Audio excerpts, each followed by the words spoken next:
আমি শুনতাম যারা আমাদের মন্ত্রণালয় যারা জাজ আছে সবারই সিভিল জাজ হিসেবে কাজ করার অভিজ্ঞতা ছিল, যে ওখানে আপনার আরজি প্লেইন্ট আছে আর রিটেন স্টেটমেন্ট সেটা মৌখিকভাবে উপস্থাপন করতে হতো, এবং এটা করতে করতে 1 থেকে 3 বছর সময় চলে যেত। 1 থেকে 3 বছর, আমাকে কি কেউ বলেছে 5 বছর হলে যেত, এরকম উদাহরণ আছে। যাই হোক, আমি যদি অ্যাভারেজে ধরি 2 বছর যেত। এখন এটা এফিডেভিটের মাধ্যমে জমা দেওয়া যাচ্ছে, 2 বছর সময় বেঁচে যাচ্ছে সিভিল মামলাতে। তারপরে জমি জমা সংক্রান্ত সিভিল মামলা হওয়ার পর ডিগ্রি জারির জন্য আলাদা মামলা করতে হতো, সেখানে কমপক্ষে 3 থেকে 5 বছর লাগবে। এত বড় বড় যে কাজগুলো হয়েছে, মানে সমস্যাটা হচ্ছে কি, আমরা যে জিনিসটা হয়েছে সেটা আমরা লক্ষ্য করি না, আমরা যেটা হয়নি সেটা নিয়ে হাহাকার করি। যে জিনিসটা হয়েছে সেটাকে আরো ভালোভাবে কিভাবে করা যায়, আরো মানুষের মাধ্যমে কিভাবে প্রচার করা যায়, আরো বেশি উপকার ভোগীকে এটাকে জানানো যায় কিভাবে, এটা আমরা একটু কম করি।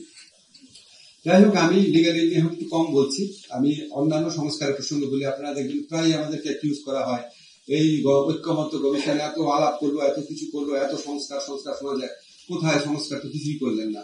তাহলে কি পণ্য শ্রম হয়েছে কিনা? এখন আপনার মানে অপপ্রচারের মাত্রা এমন জায়গায় চলে গেছে, 25 লাখ টাকা খাবারের বিল বানিয়েছে 83 কোটি টাকা। মানে একটা সবকিছুতে সীমা থাকা উচিত। আমরা একটা কথা বলতে পারি, এই বিভিন্ন সংস্কার কমিশনের মাধ্যমে যে সমস্ত সংস্কার প্রস্তাব দেওয়া হচ্ছে, আপনাদেরকে চ্যালেঞ্জ দিয়ে বলছি, বিচার বিভাগীয় সংস্কার কমিশনে যে প্রস্তাব দিয়েছে, আমারটা আমি খুব ভালো জানি, আমারটা বলছি, সেখানে কমপক্ষে 70 থেকে 80% সংস্কার ইতিমধ্যে বাস্তবায়িত হয়েছে।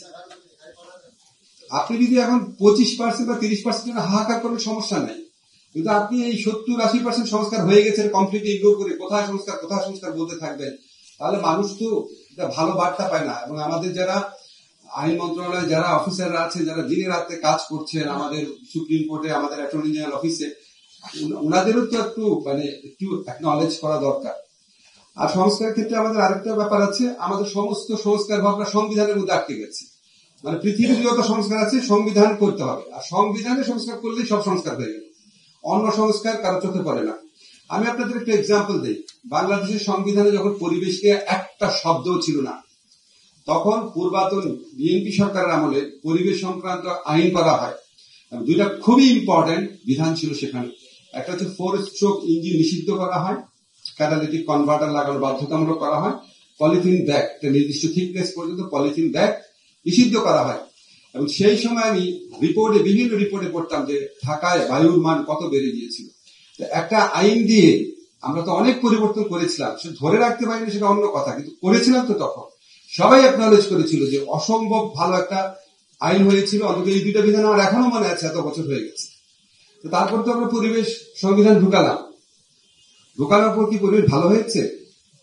তা আমরা কেন সবাই ধরে নেই, মানে পুরা মনে হয় একদল মানুষ পাগল হয়ে গেছে, মানে সমস্ত সংস্কার শুধু সংবিধান করলেই হবে, অন্য সংস্কার কোনো কিছু ইম্পর্টেন্ট না। তো আমাদের এই দেখার মানসিকতা একটু পরিবর্তন প্রয়োজন আছে। আরেকটা হচ্ছে, আমরা কেউ ধরে নেই যে সংবিধানে, আমি এটা বারবার বলি, সংবিধানে থাকলে সমস্ত সমস্যার সমাধান শেষ, সমস্ত সমস্যার সমাধান হয়ে যাবে সংবিধানে থাকলে।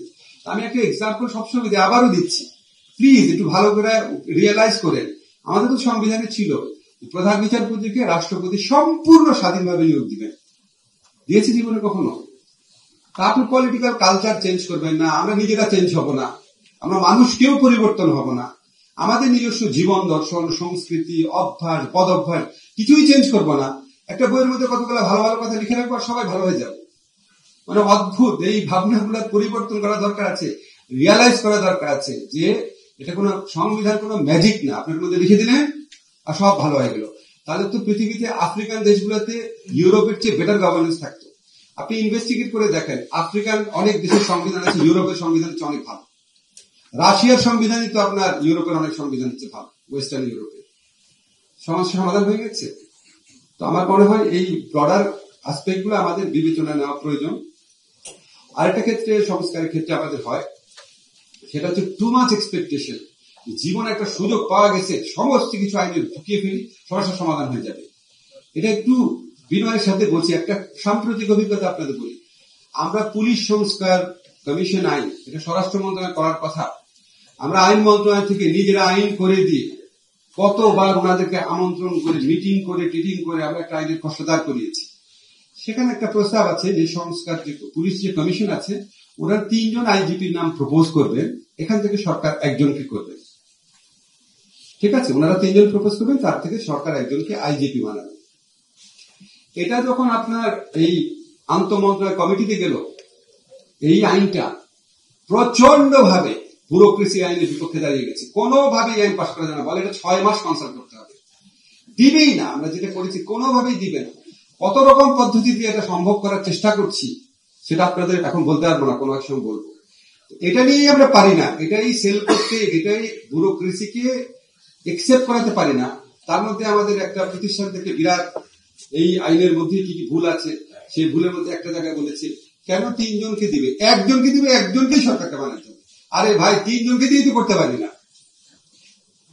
তো আমাদের এক্সপেকটেশন ম্যানেজমেন্ট শিখতে হবে যে আমরা ঠিক আছে, আমরা চাবো অনেক, তারপর যখন যতটা হবে অ্যাপ্রিসিয়েট করেন, তারপরে বলেন ঠিক আছে নেক্সট ফেজে আমার এটুকু দরকার।